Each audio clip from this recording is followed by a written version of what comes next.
하나님 말씀 구약성경 하박국 2장 15절에서 20절까지 구약성경 1303쪽입니다.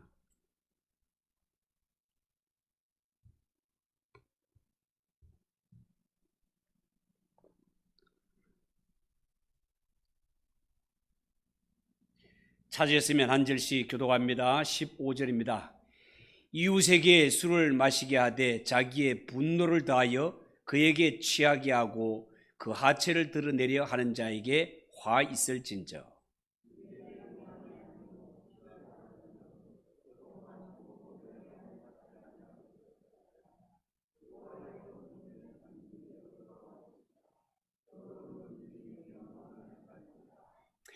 이는 네가 레바논의 강포를 행한 것과 짐승을 죽인 것 곧 사람의 피를 흘리며 땅과 성읍과 그 안의 모든 주민에게 강포를 행한 것이 네게로 돌아오리라.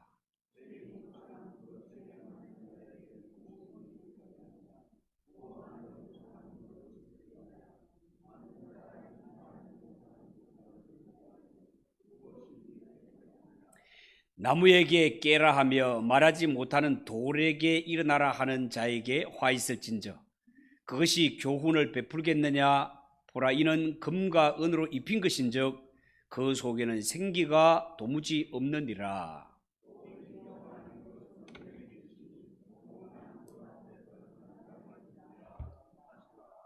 아멘.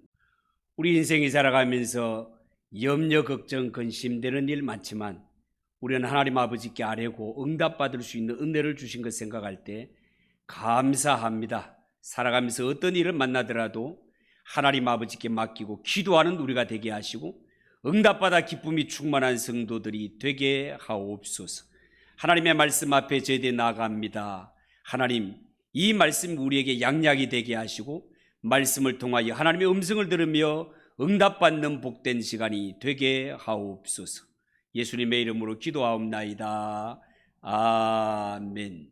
자, 읽은 이 말씀을 가지고 내 영광을 가리우리라, 그런 제목으로 말씀을 전하겠습니다. 오늘 성경에 보면 오직 여호와는 그 성전에 계시니 온 천하는 그 앞에서 잠잠할지니라. 자, 그렇게 말씀하고 있습니다. 하나님께서는 이스라엘 백성들을 혹은 예수 믿는 성도들을 하나님의 법정이요 하나님의 임재하시는 지성소인 성전으로 초청하고 있습니다. 하나님이 말씀하시기 전까지 세상은 여러 가지 문제로 소란합니다. 사람들은 저마다 자기 의의를 내세웁니다. 그렇지만 하나님의 말씀이 선포되면 온 세상은 그 앞에서 잠잠해질 수밖에 없습니다. 왜냐하면 하나님의 말씀은 각 사람의 죄를 들추어내며 모든 일은 반드시 하나님의 말씀대로 이루어지기 때문에 그렇습니다. 여러분, 우리도 살아갈 때 하나님의 말씀을 듣기 전까지는 생각이 매우 복잡합니다. 이 사람 저 사람이 들려준 말들이 오히려 나를 더 혼란스럽게 만들 때도 있습니다. 그러나 모든 일들은 사람의 말이나 사람의 생각대로 되는 것이 아니라 하나님의 말씀이 이루어질 뿐입니다. 그렇기 때문에 온 천하는 하나님의 말씀 앞에 잠잠해지고 모든 심령은 하나님으로 인하여서 평안을 얻게 되는 것입니다. 여러분, 우리가 바벨론이라는 나라를 살펴보고 있습니다만은 성경에 나오는 바벨론이라는 나라, 바벨론만큼 많은 말을 만들어낸 나라도 없을 것입니다. 그들은 정신이 사나울 정도로 이 소리 저 소리를 해대서 사람들을 무척이나 혼란스럽게 만들었습니다. 하나님께서는 이런 바벨론을 사기꾼으로, 모사꾼으로 묘사를 하고 있습니다. 그들이 그토록 많은 말을 한 목적은 사람들의 정신을 혼잡스럽게 만들어서 그들로 하여금 모든 귀한 것들을 빼앗으려는 데 목적이 있었습니다. 여러분, 성경을 보면 바벨론은요 다른 나라를 향하여서 두 가지 정책을 썼습니다. 상대방에 대해서 잘 모를 경우에는요, 그 앞에 겸손히 고개를 숙이는 척하고 상대방에게 굉장히 잘해줌으로 말미암아 일단 상대방으로부터 환심을 사고 난 후에 그때부터 그 사람의 그 나라의 귀한 정보를 캐내었습니다. 그래서 귀한 정보를 얻고 나면 바벨론은 군대를 끌고 가서 그들 가진 온갖 좋은 것들을 다 빼앗아 오는 날강도 같은 정책을 펴왔습니다. 이거는 정말 날강도들이나 하는 짓이고 사기꾼들이나 하는 짓입니다. 여러분, 사기꾼들을 보면은요, 그들이 다 처음에는 얼마나 친절한지 모릅니다. 입속에 혀같이 굽니다. 너무너무 잘해줍니다. 그렇지만 일단 그들이 원하는 것을 손에 넣고 나면 자신의 정체를 드러내며 전혀 말이 통하지 않는 사람으로 돌변하는 것을 볼 수 있습니다. 성경에 나오는 바벨론이라는 나라가 그랬습니다. 그렇지만 오늘 하나님은 말씀을 통하여 바벨론, 너 또한 앞으로 너희들이 사용했던 똑같은 방식으로 당하게 될 것이라고, 심판받게 될 것이라고 말씀하고 있습니다. 여러분, 하나님은 절대로 악의 세력이 흥왕하도록 침묵하지 않을 것이며 이런 악한 세력을 향하여 방치해 두지 않을 것입니다. 여러분, 우리는 생각하기를 이 세상에 살아갈 때 사람이 하고 싶은 일이 있으면 내 마음대로 다 하며 사는 자가 복되다 할지 모르겠습니다. 그러나 진짜 복 있는 사람은요, 하나님의 손에 붙들려서 하고 싶은 대로 하지 못하고 절제하며 사는 자가 복 있는 자들입니다. 왜냐하면 인생 다 산 끝에 하나님의 심판이 있기 때문에 그렇습니다. 하나님의 심판이 없다면 이 세상에 사람이 한정된 삶을 살아가면서 해보고 싶은 것 다 해보며 사는 것이 복이겠죠.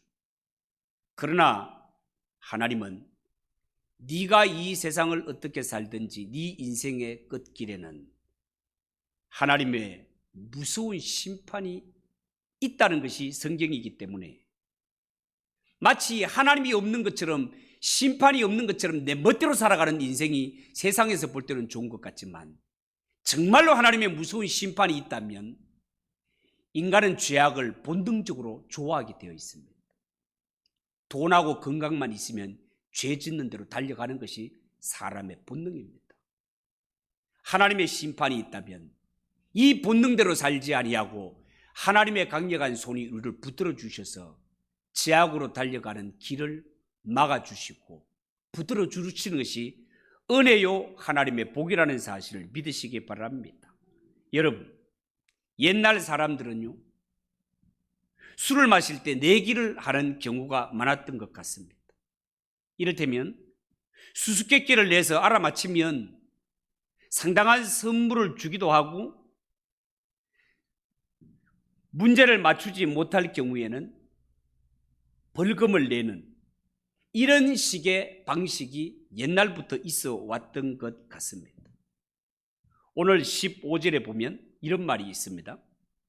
이웃에게 술을 마시게 하되 자기의 분노를 더하여 그에게 취하게 하고 그 하체를 드러내려 하는 자에게 화 있을진저. 자, 이런 말이 있습니다. 여러분, 고대 바벨론이라는 나라는 마치 술자리에서 수수께끼를 내어서 사람으로 하여금 낭패에 빠뜨리는 이런 술꾼과 같은 자였습니다. 바벨론은 어떤 식으로 이런 짓을 저질렀습니까? 예를 한 가지 든다면, 여러분, 이스라엘의 히스기야 왕이 한 번은 죽음의 문턱까지 갔다가 하나님의 은혜로 다시 살아 생명을 연장받은 적이 있지 않습니까? 이 일이 있고 난 후에 바벨론에서는 사신들을 보내어 히스기야 왕이 당한 이 일을 축하해 주었습니다. 이때 히스기야 왕은요, 기분이 너무 좋아서 바벨론에서 온 축하 사절단들에게 도에 지나치게 예루살렘 궁궐 안에 있는 보물창고를 활짝 열고 우리나라에 이러한 진귀한 보물이 많다라고 바벨론 사신들에게 자랑을 한 적이 있습니다. 이 일을 두고 당시에 활동했던 이사야 선지자는 히스기야 왕의 이 행동을 아주 크게 책망하는 장면이 나옵니다. 왜냐하면 히스기야 왕은 예루살렘을 정탐하러 온 바벨론 사람들의 술수에 말려들었기 때문에 그렇습니다. 그래서 결국 어떻게 됩니까? 나도 이만큼 갖고 있다라고 왕궁의 진귀한 보물창고들 문을 열고 구경을 시켰던 이 히스기야 왕, 바벨론의 침략으로 말미암아 이 모든 보물들을 다 빼앗기게 되는 것을 볼 수 있습니다. 여러분, 바로 바벨론이 저지르는 이러한 일들이 사기꾼들이 하는 전략이단 말이에요. 사기꾼들은 이처럼 화친하는 듯 사신을 보내서 상대방을 축하하고 지켜세운 후에 그 나라의 고급 정보를 빼내갑니다. 결국은 그 좋은 진귀한 보물들을 힘을 앞세워서 다 빼앗아가 버립니다. 여러분, 사기꾼들은요, 돈 냄새를 얼마나 잘 맡는지 모릅니다. 요즘도 마찬가지예요. 누군가에게 갑자기 돈이 생겼다. 수십 년 동안 공직 생활을 하다가 마지막에 이제 퇴직금을 받고 돈을, 목돈을 마련해가 있다. 기가 막히게 돈 냄새를 맡고 사기꾼들이 접근을 해옵니다. 마치 자기 말을 듣고 믿고 투자하기만 하면 마치 몇 배나 뻥 튀겨서 돈을 벌 것 같이 얼마나 감은 이슬로 꼬이는지 모릅니다. 마치 그 말을 듣지 않으면 내가 생다지로 손해보는 것처럼 아주 그런 생각이 듭니다. 그런데 일단 돈을 건네주고 나면 어떻게 됩니까? 완전히 딴 사람으로 돌변해서 안면을 바꿉니다. 전화도 안 받습니다. 사기꾼의 본색이 돈 받고 나면 드러나게 됩니다. 여러분, 오늘 이 읽은 성경 말씀은 악의 세력은 항상 이런 식으로 사람을 접근하고 그 사람을 망하게 하니 조심할 것을 경고하고 있습니다. 여러분, 정말 그렇습니다. 악의 세력은요, 항상 처음에는 아주 그럴듯한 말로 끈질기게 달라붙습니다. 얼마나 끈질기게 달라붙는지 내가 계속해서 거부하면 신뢰를 저지른 것 같고 차라리 그 사람의 말을 한번 들어주는 것이 낫겠다라는 생각이 들 정도로 집요하게 따라붙습니다. 그러나 중요한 것은요, 일단 그 말을 들어준 사람은 그때부터 그 사람의 종으로 전락하게 된다는 겁니다.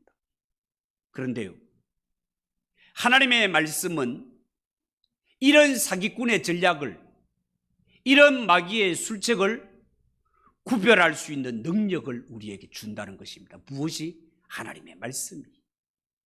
여러분, 그렇습니다. 그래서 믿는 자가 하나님의 말씀을 가까이 할 때, 하나님의 말씀을 가까이 하는 자는 마귀의 술책이 아무리 교모하고 아무리 그럴듯하게 위장해서 다가오더라도 하나님의 말씀을 통하여 분별력을 가진 자는 딱 알아차리게 된다, 그 말이에요.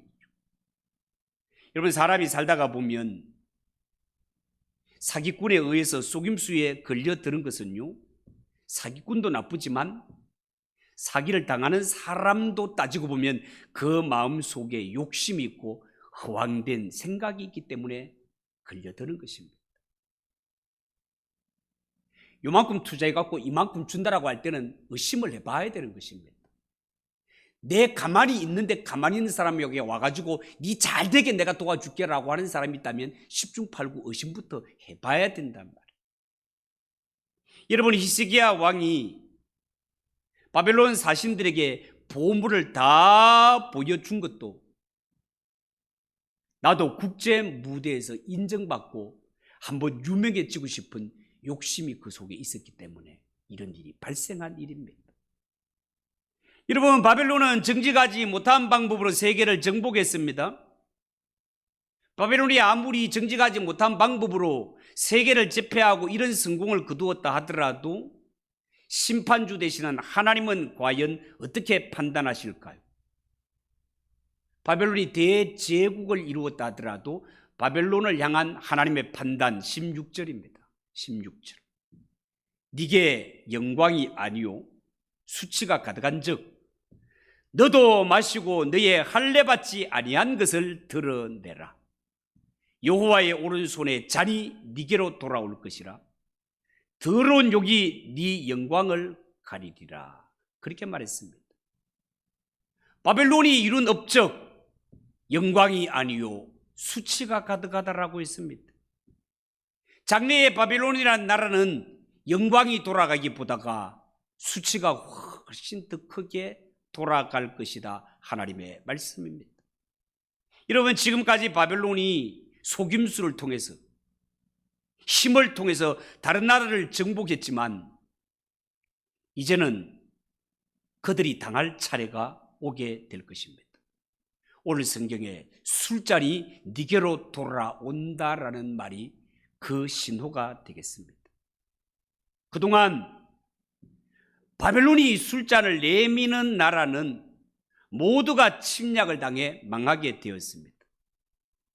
마치 우리가 영화를 보면, 고대 로마 영화를 보면 어떤 죄인이 들어왔을 때 황제가 딱 손을 딱 엄지손가락을 펴면 그 사람은 살려주는 것이고, 이 손을 꺾어서 아래로 숙이게 되면 그를 죽이라는 신호가 되는 것처럼, 이렇게 술잔이, 바벨론이 내미는 술잔을 받는 나라는 다 침략을 받고 망하게 되었는데 이제는 이 심판의 술잔이 바벨론을 향하여 주어지고 있다라는 것입니다.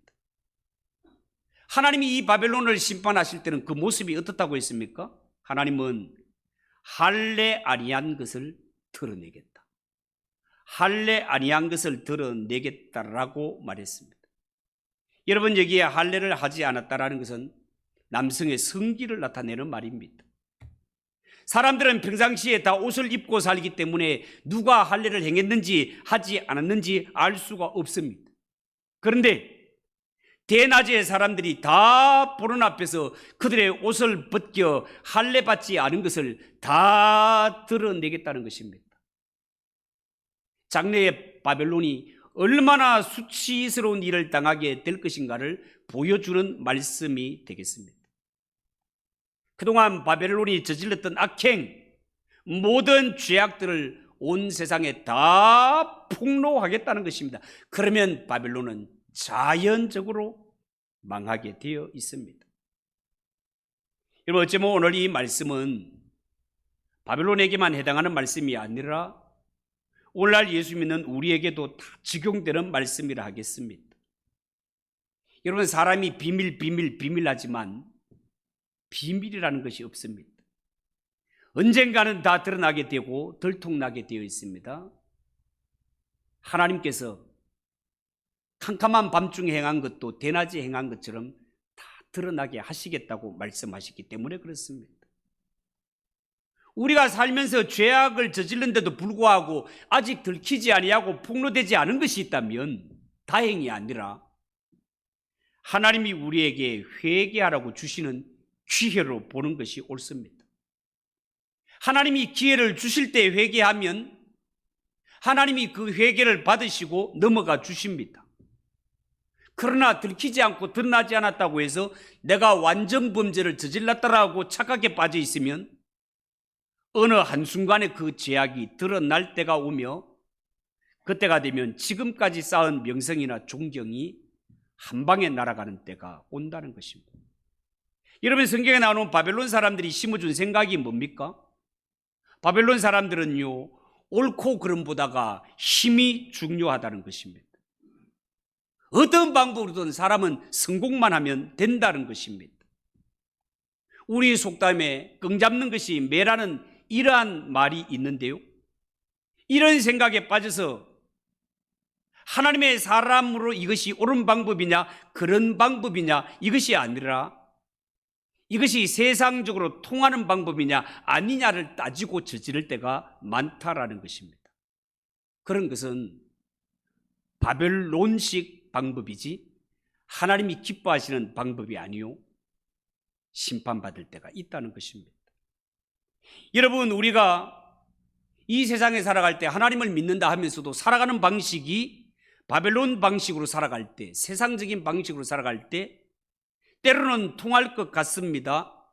어쩌면 일이 더 잘 되는 것 같이 여겨질 때도 있습니다. 그러나 분명히 알아야 될 것은 그렇게 하루 이틀 지나다가 보면 나도 모르는 사이에 하나님의 심판의 술잔이 바로 눈앞에 들이닥치게 된다는 것입니다.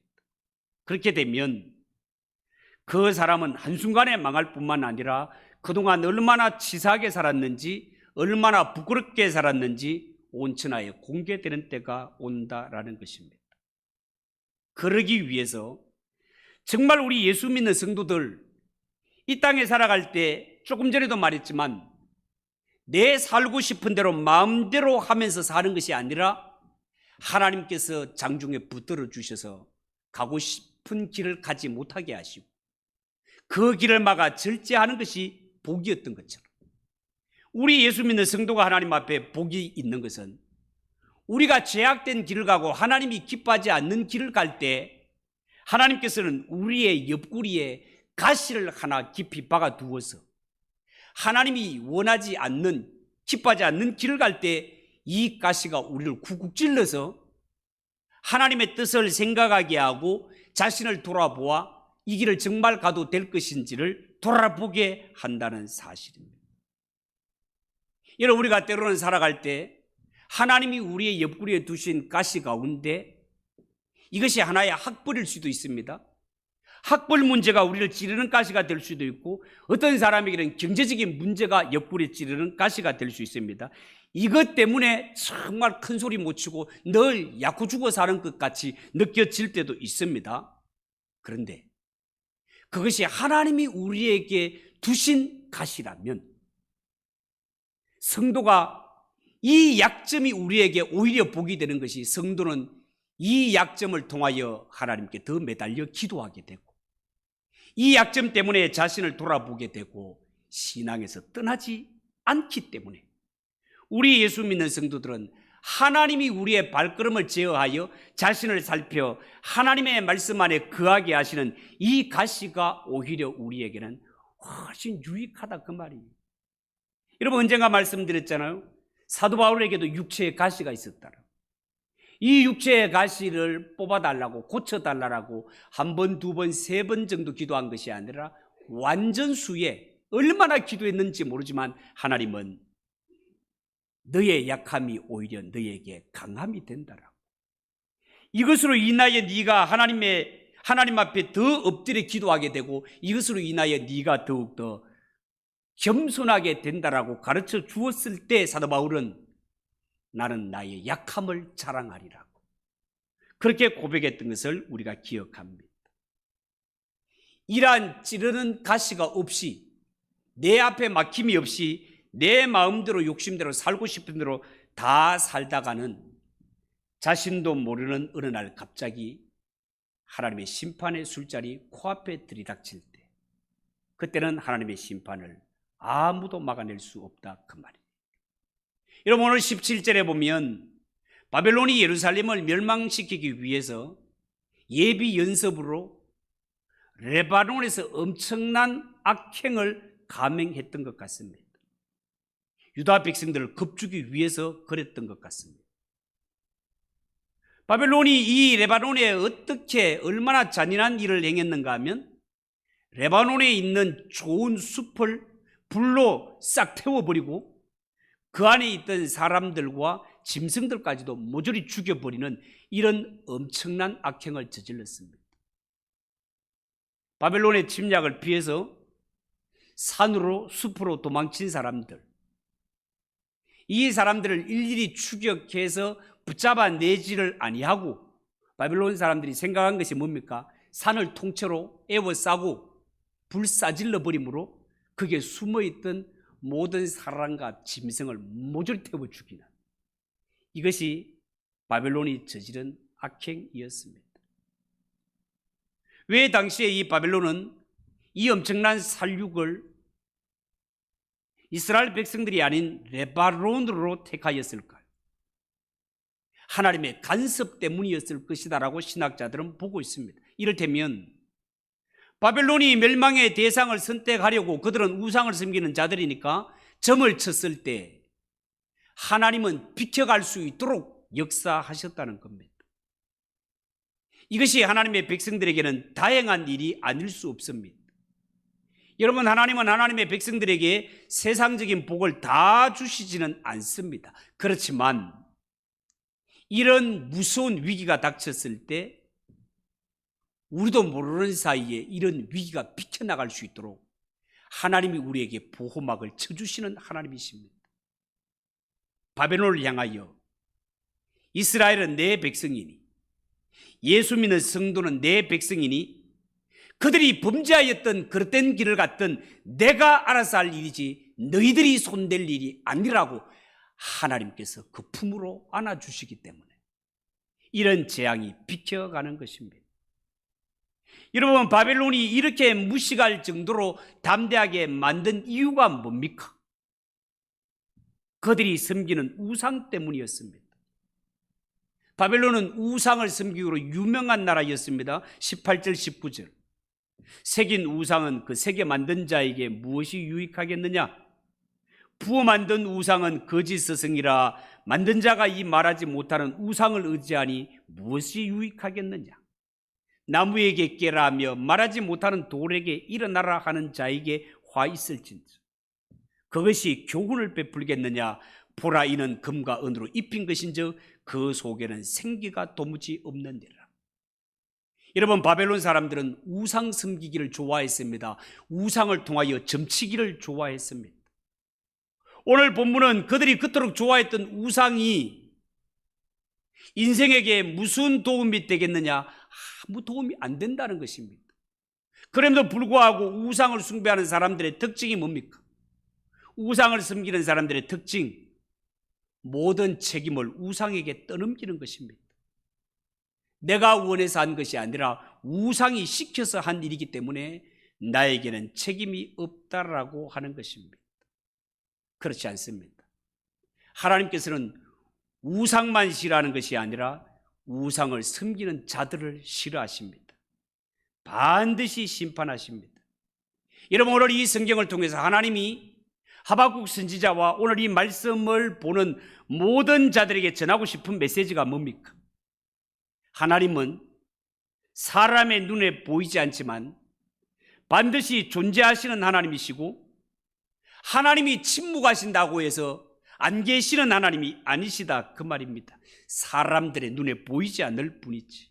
그러나 하나님의 말씀이 선포되면 정말 하나님이 살아계셨구나 하는 것을 느낄 수밖에 없는 것처럼 하나님은 반드시 살아계시며 이 성전에 임재하시며 하나님의 말씀을 통하여 당신의 음성을 들려주시는 이러한 하나님이시며, 하나님은 인생들이 생각하는 것보다가 훨씬 크시고 전능하시며 인생이 진실로 두려워해야 될 분이 하나님이라는 사실을 선지자를 통하여 우리에게 증거하고 있습니다. 사람들이 이 하나님의 뜻을 발견하고 하나님이 살아계심을 깨닫는다면 그 하나님 앞에 잠잠할 수밖에 없을 것입니다. 왜요? 그 하나님은 우리의 죄악을 다 드러내시며 심판하시는 하나님이시기 때문에 그렇습니다. 여러분, 우리가 믿는 하나님, 살아계신 하나님이시고 인간의 생사화복을 주관하시며 마지막 역사를 심판하실 하나님이라는 사실을 믿으시고 그 하나님 앞에 더욱더 거룩하고 진실하게 살아가는 우리 모두가 되시기를 예수님의 이름으로 축복합니다. 기도하겠습니다. 하나님 아버지, 은혜를 감사합니다.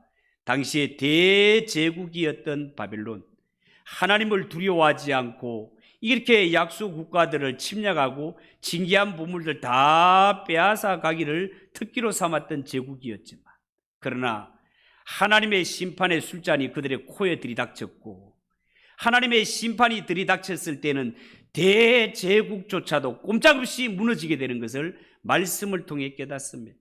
하나님 아버지, 우리가 이 역사의 끝에는 심판의 하나님이 계시다는 사실을 꼭 명심하고 거룩하고 진실하게 예수님 닮아 살아가는 성도들이 되게 하옵소서.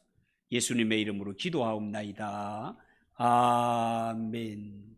311장 찬송하겠습니다.